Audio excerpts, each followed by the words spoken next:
Assalamualaikum warahmatullahi wabarakatuh. Bapak-bapak hadirin, ikhwatul iman rahimakumullah, marilah kita buka ta'lim kita pada malam hari ini dengan membaca basmalah. Bismillahirrahmanirrahim.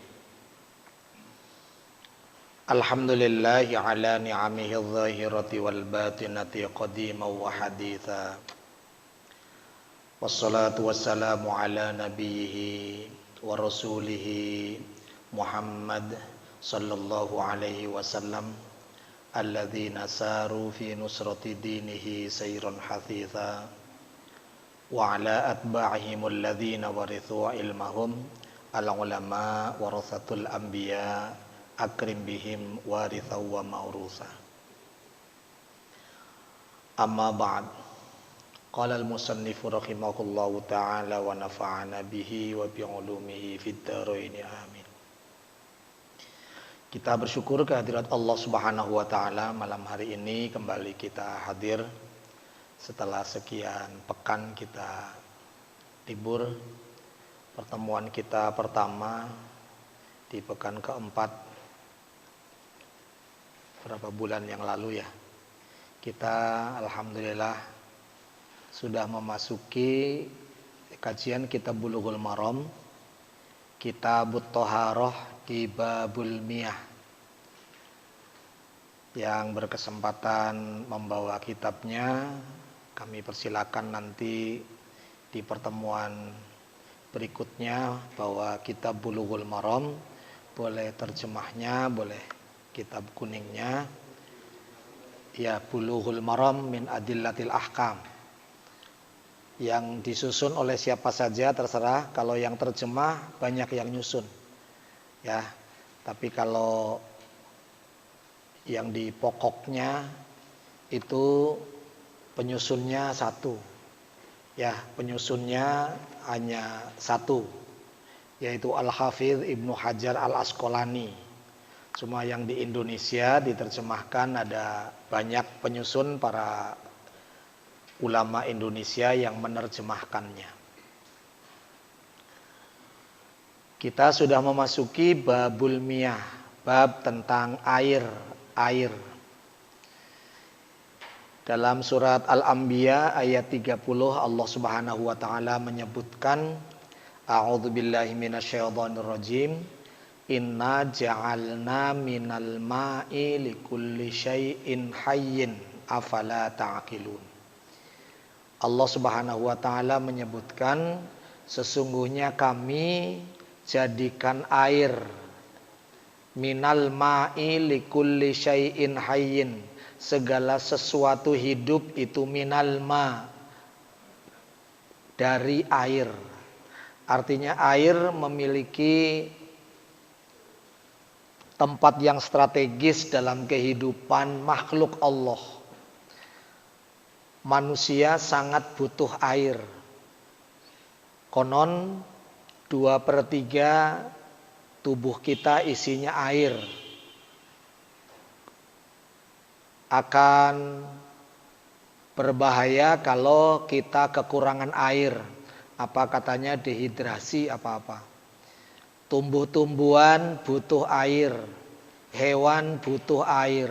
Bahkan Allah menciptakan manusia, menciptakan kita itu juga dari air, min nutfah namanya, air nutfah.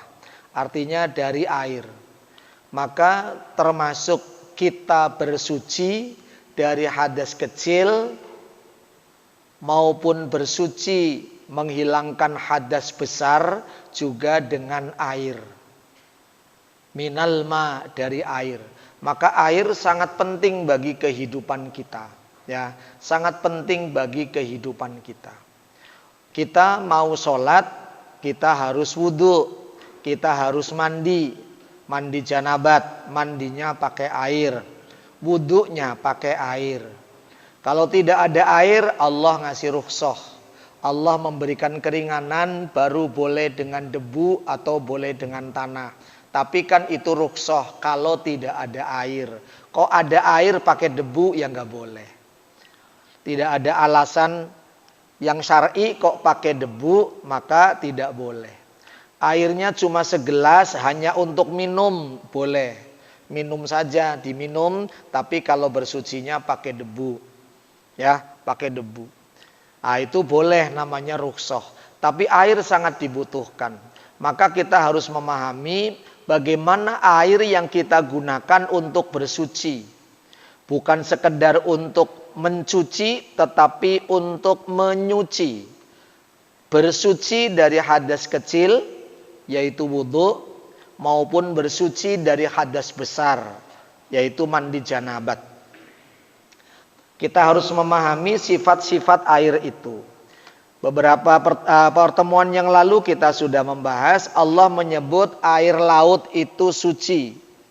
Termasuk isinya, huwa tohuru ma'uhu wal khillu maitatuhu. Airnya suci, bangkainya halal. Sudah kita bahas, innal ma'a tohurun. Sesungguhnya air itu pembersih, penyuci. La yunajjisuhu syai'un. Tidak ada sesuatu yang menjadikan dia najis.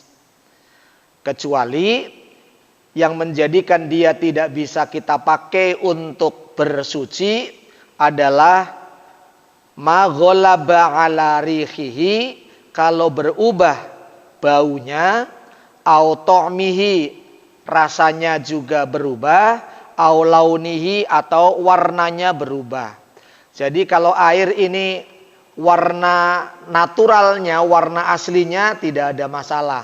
Ini berarti air ini suci dan menyucikan. Akan menjadi masalah kalau air ini tiba-tiba berubah warnanya. Diberi teh jadi warna coklat, diberi kopi jadi warna coklat juga ya. Artinya jadi berwarna, diberi sirup jadi warna sirup, warna merah, warna hijau dan seterusnya. Maka air itu mungkin suci, bisa diminum, tetapi tidak dapat digunakan secara mutlak, tidak dapat digunakan untuk bersuci. Nah, itu yang menjadi masalah kalau kemudian berubah warnanya, berubah rasanya, dan berubah baunya. Ikhwatul iman rahimakumullah, termasuk air itu menjadi tidak dapat digunakan untuk bersuci kalau air itu kena najis. Air itu kemasukan najis, terkena kotoran, mungkin air seni kita nempel nyiprat ke sana, itu airnya menjadi najis apabila air itu kurang dari 2 kullah. Ya, kurang dari 2 kullah. Kemarin sudah kita bahas, idza kanal ma'u kullataini, ketika adalah al-ma'u air kullataini 2 kullah, ya 2 kullah, lam yahmilil khobasa, walaupun kena najis tidak menjadi kotor, tidak menjadi najis. Kalau 2 kullah itu berapa? Para ulama sepakat 2 kullah itu kalau diukur senti, 58 senti panjangnya, lebarnya, tingginya. Kemudian digenapkan menjadi 60 cm, 60 cm, 60 cm.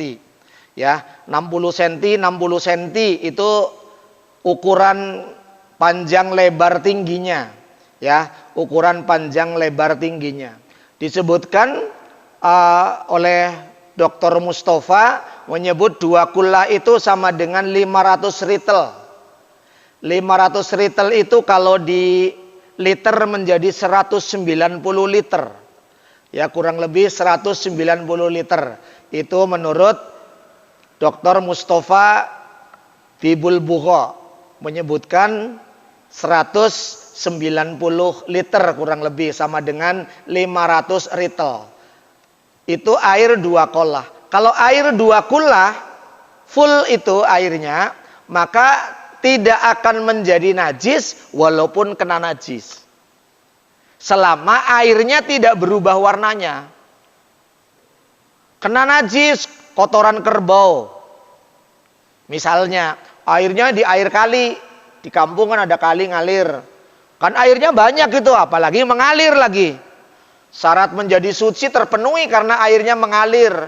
Walaupun airnya mengalir, di atas sana ada kerbau yang BAB yang buang kotoran, lalu airnya menjadi warna kotoran kerbau.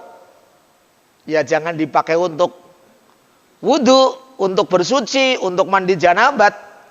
Ya, karena airnya menjadi air najis, karena berubah warnanya. Walaupun di atas ada kerbau, mungkin buang kotoran, tapi airnya masih bening, tidak ada masalah. Maka air itu tetap bisa dipakai. Mungkin kita mandi janabat di situ. Nah, jadi istimewa ketika air itu 2 kullah, yaitu yang ukurannya 60 kali 60 kali 60, atau tadi yang menurut Dr. Mustafa 190 liter. Ya, itu kullataini. Baik, kemarin terakhir kemarin terakhir kita bahas tentang kita dilarang mandi junub di air yang diam. Ya, di air yang diam.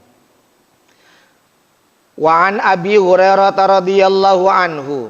Wa an, dan dari Abi Hurairah, semoga Allah meridhai beliau, qala, berkata Abi Hurairah, qala Rasulullah sallallahu alaihi wasallam, la yaghtasil, jangan mandi, maksudnya mandi janabat, ahadukum, salah seorang di antara kalian, fil ma'id daim, di air yang diam, di air yang tergenang, bukan air mengalir. Wahuwa junubun, wahuwa adalah ahadukum, itu junubun, dalam keadaan junub. Maksudnya mandi junub dilarang di air yang menggenang, airnya diem. Akhrajahu Muslim walil Bukhari, la yabulanna ahadukum, jangan sekali-kali, ini pakai la-nya nahi, jangan, nunnya ada tasdidnya, superlatif. Nana nun taukid namanya, menyungguhkan, menyangatkan, jangan sekali-kali kencing.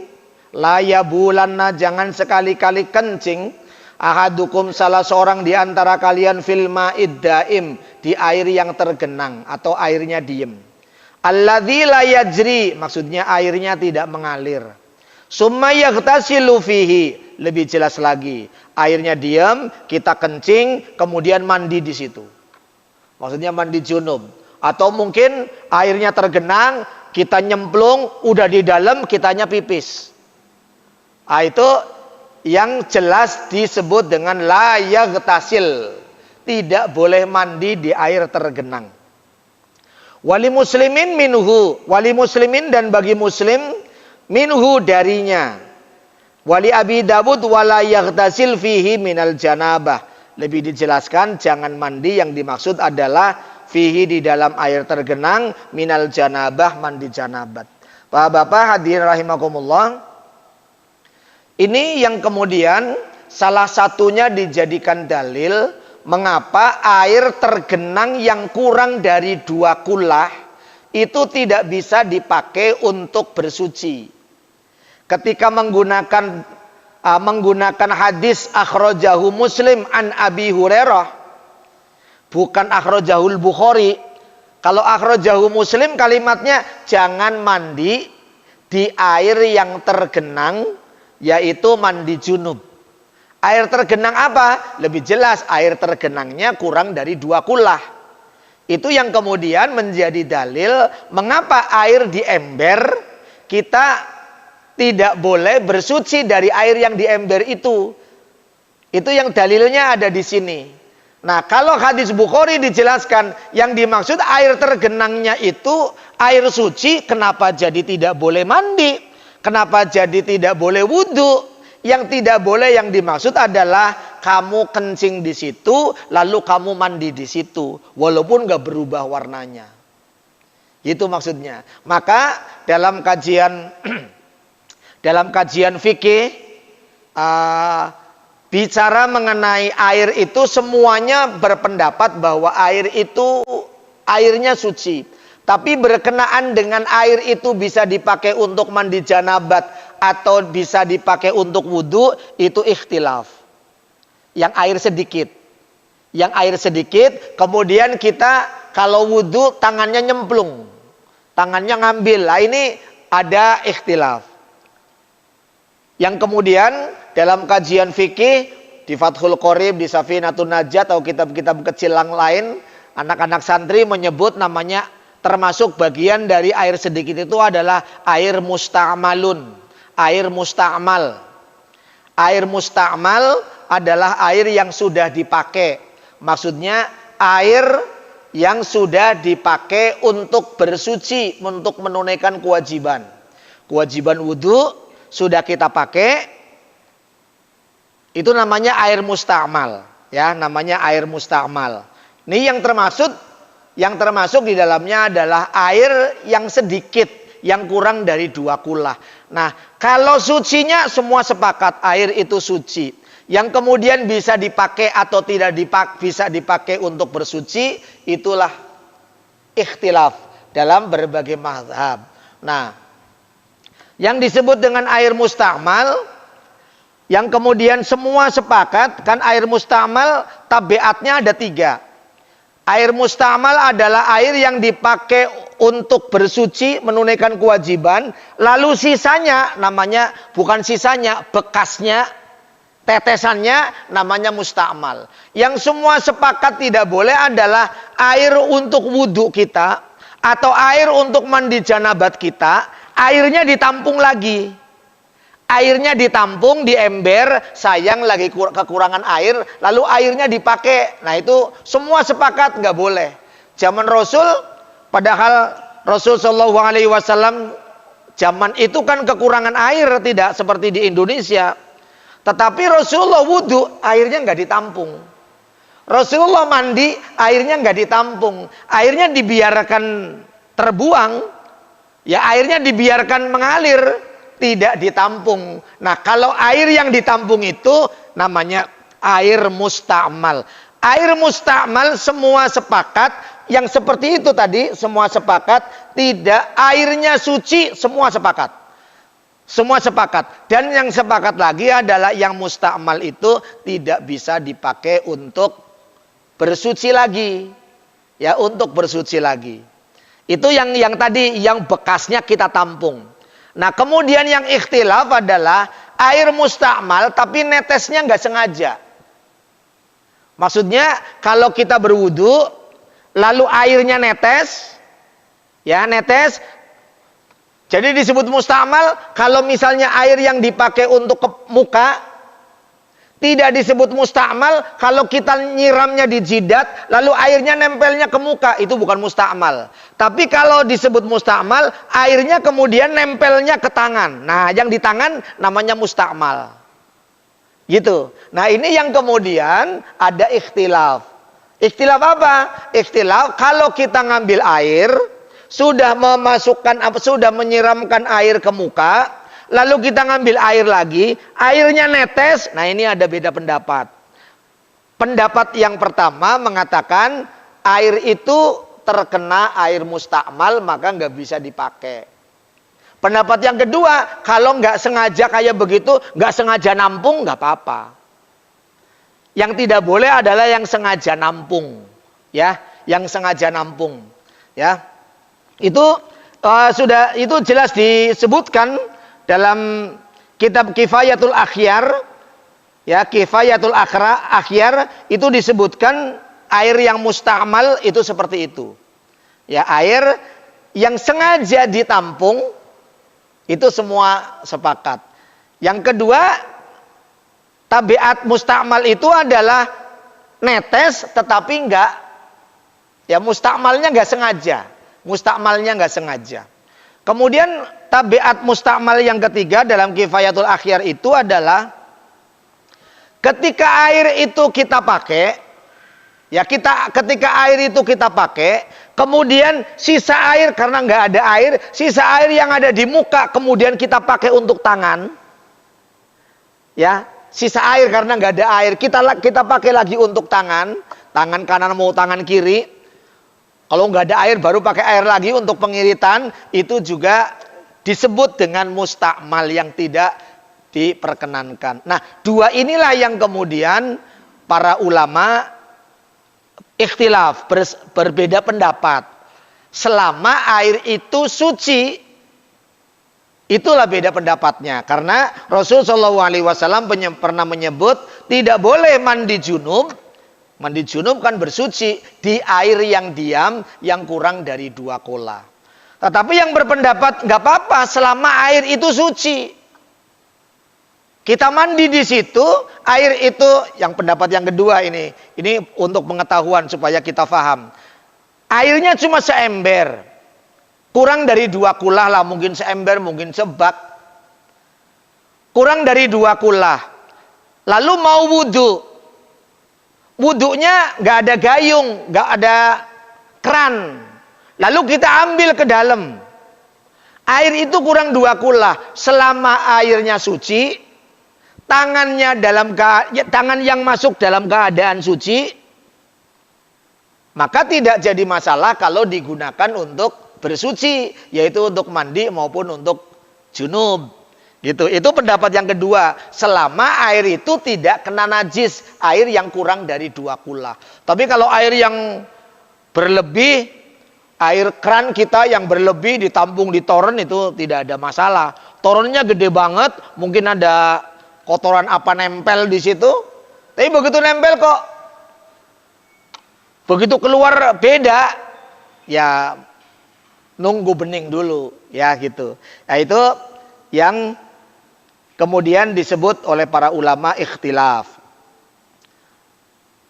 Pendapat ini berdasarkan kepada penjelasan dari hadis Nabi Rawahul Bukhari, yaitu yang dimaksud dengan daim, air diam yang kita tidak boleh junub adalah apabila air itu bercampur dengan air seni. Makanya disebutkan dengan la yabulanna ahadukum fil ma'id daim. Tidak boleh kita kencing di air yang diam atau air yang tidak mengalir. Kemudian kita mandi fihi di dalamnya.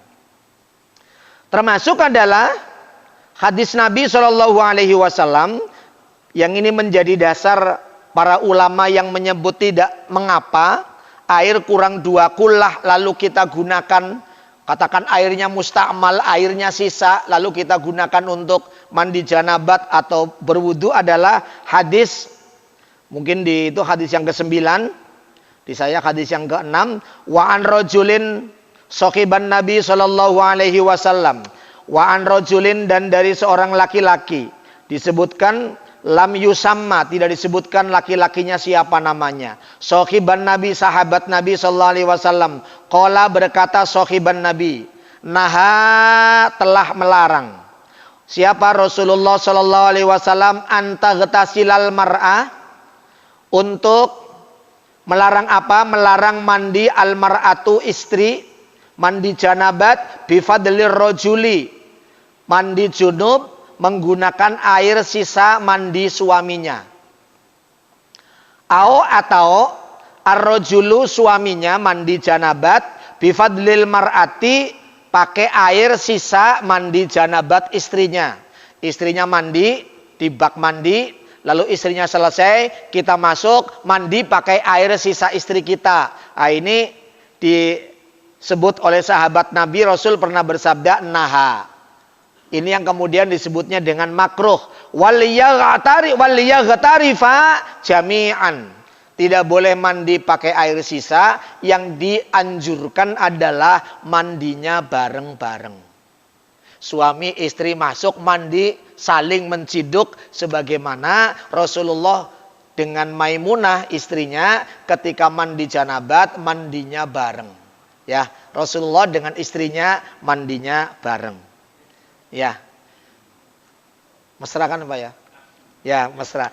Rasul menyebut waliyaghtarifa jami'an, tetapi hendaknya dianjurkan suami istri itu mandinya bukan pakai air sisa pasangannya, tetapi jami'an, bareng-bareng. Ya, bareng-bareng. Rasulullah tidak membuka aurat.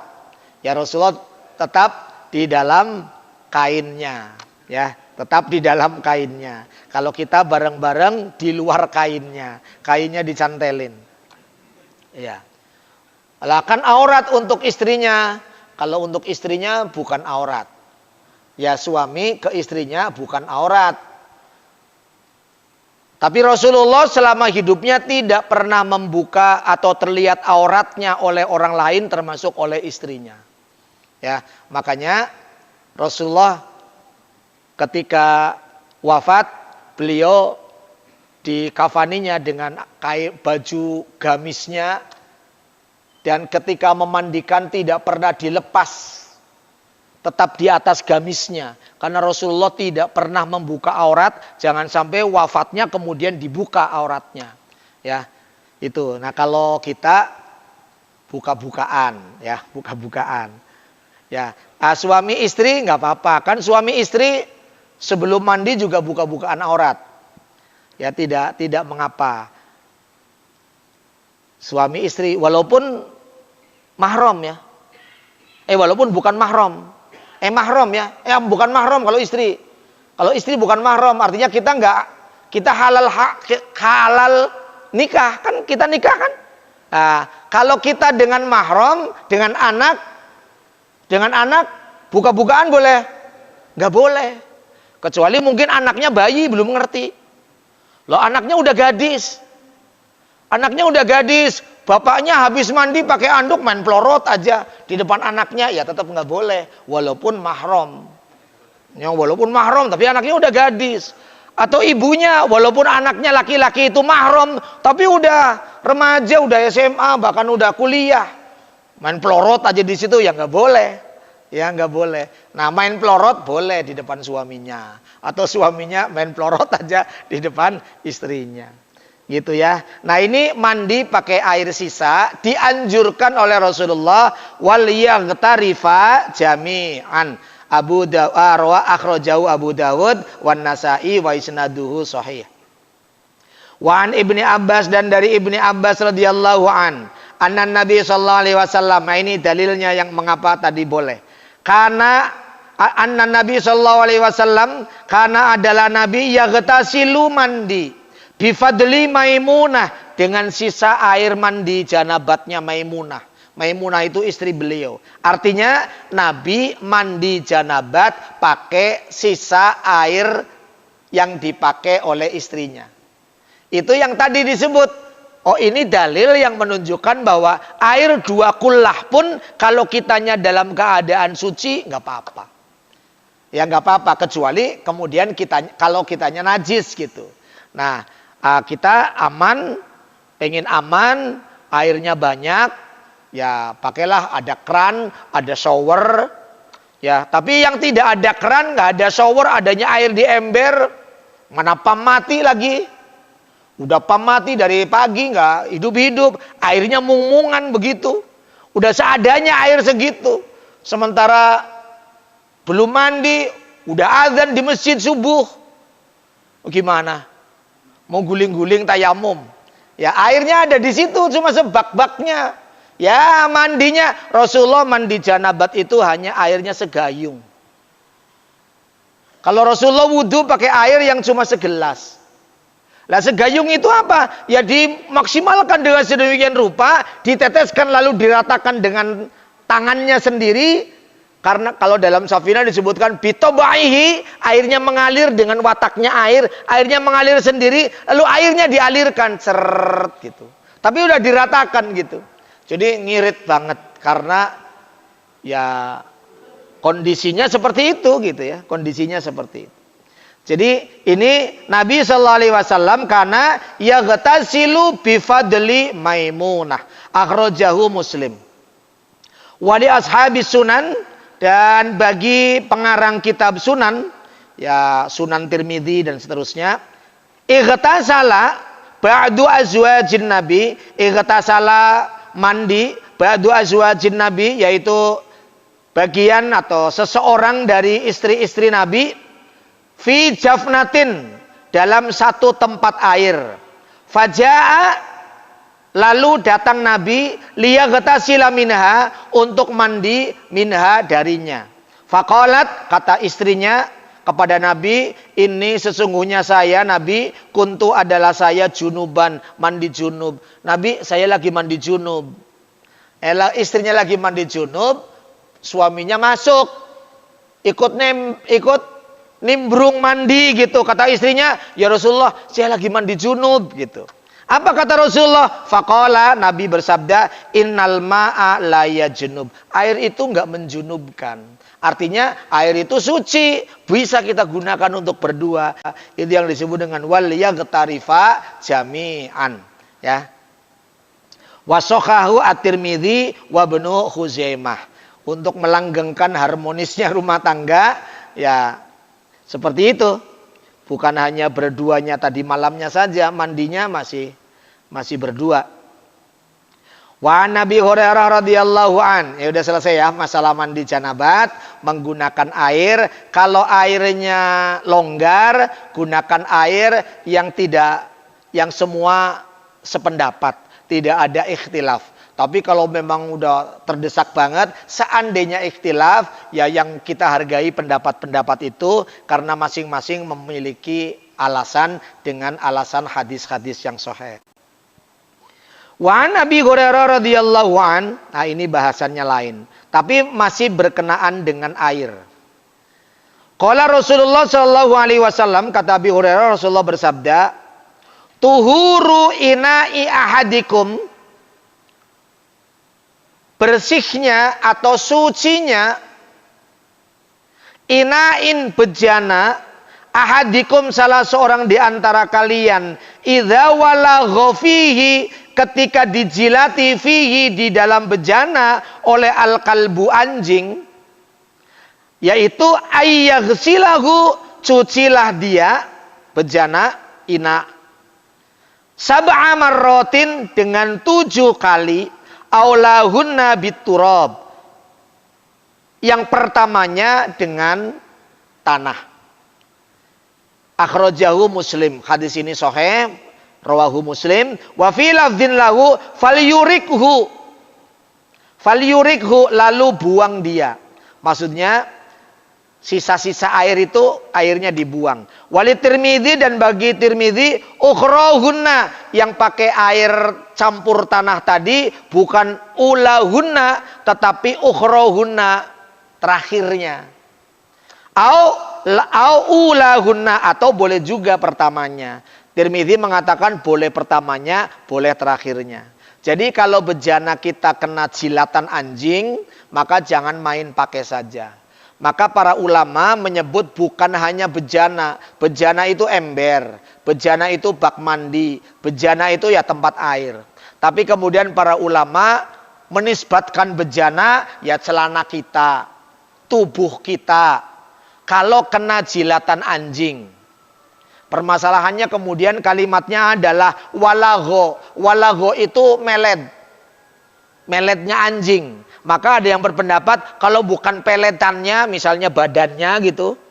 Ada yang kemudian saking hati-hatinya badannya tapi kering nggak apa-apa. Tapi kalau basah itu. Tapi yang semua sepakat walagho itu jilatannya.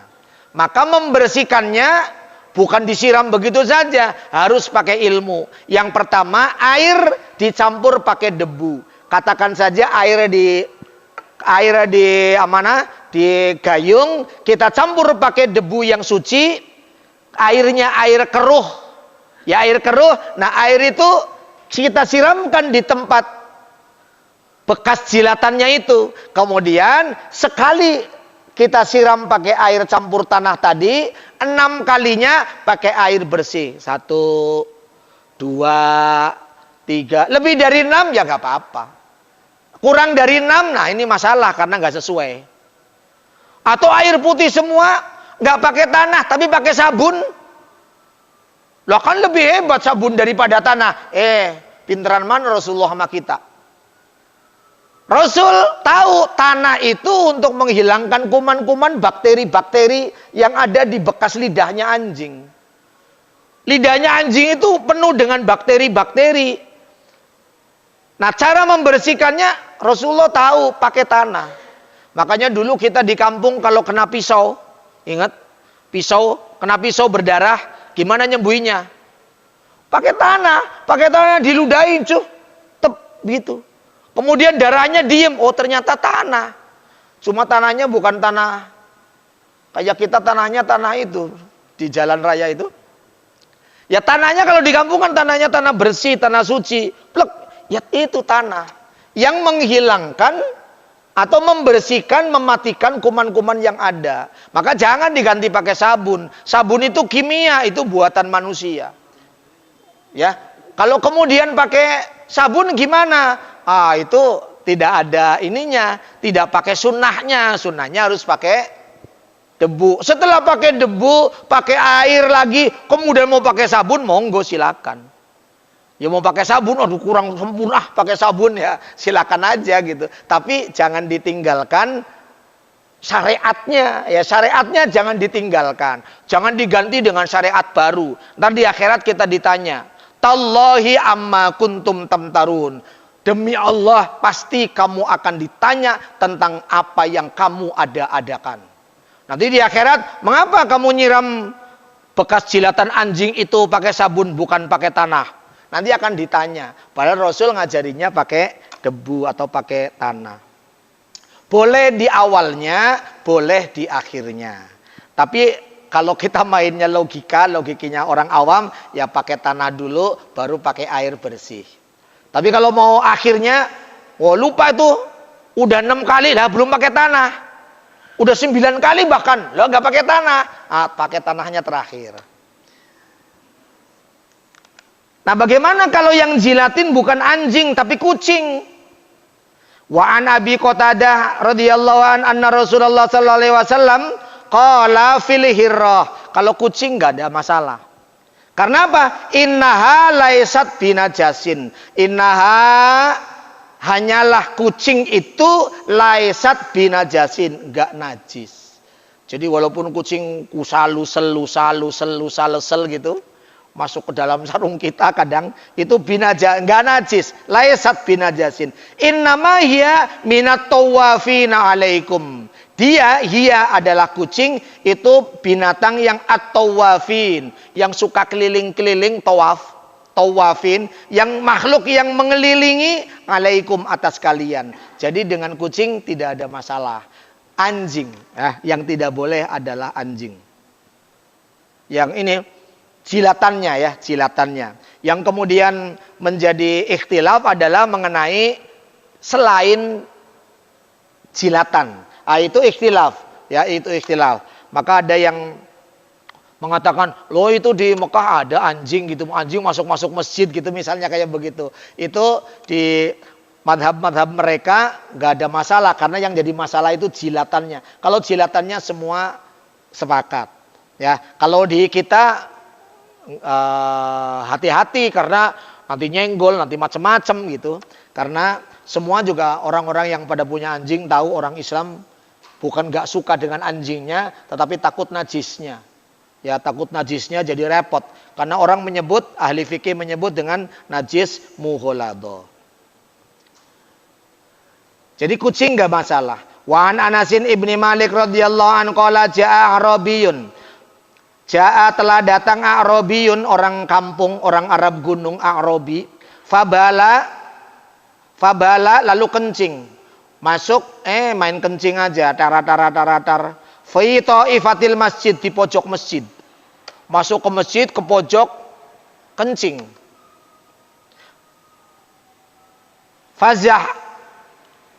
Fazajaruhun nas. Lalu sahabat-sahabat Nabi langsung bangkit dan menegur dia, menarik dia. Fanahahum Rasulullah sallallahu alaihi wasallam. Lalu Rasulullah melarang, jangan biarin aja. Falamma qadha baulahu, setelah selesai buang air kencingnya, amaron Nabi sallallahu alaihi wasallam memerintahkan bidzanubin, untuk mengambil air setimba, seember, min ma'in, dari air, fa'uriqo alaihi, lalu menuangkannya, mencurahkannya di bekas air kencing itu. Muttafaqun alaih. Ya, ini nanti bagian dari pelajaran kita bagaimana membersihkan air kencing yang notabene najis yang ada di masjid. Kalau masjidnya seperti zaman Rasul nggak pakai keramik, tahu kena tanah langsung nyerap, tinggal disiram airnya ikut nyerap, air kencingnya juga ikut nyerap. Nah, permasalahannya di kita masjidnya lantai masjidnya bukan tanah tapi keramik. Kemudian kencingnya di karpet. Gimana nih? Apa karpet semuanya dibersihin atau bagaimana caranya? Nanti insya Allah pada pertemuan yang akan datang kita lanjutkan lagi. Jam 7 ya, sudah azan. Mudah-mudahan Allah Subhanahu wa taala memberikan keberkahan terhadap ilmu kita. Apa yang kita faham mudah-mudahan menjadi bagian dari hasanah, lebih memahamkan lagi kepada kita, dan Allah Subhanahu wa taala berikan kekuatan kepada kita untuk mengamalkannya. Mudah-mudahan ada manfaatnya. Subhanakallahumma bihamdika asyhadu an la ilaha illa anta astaghfiruka wa atubu ilaik. Alhamdulillahirabbil alamin. Mohon maaf. Alaafu minkum. Assalamualaikum warahmatullahi wabarakatuh.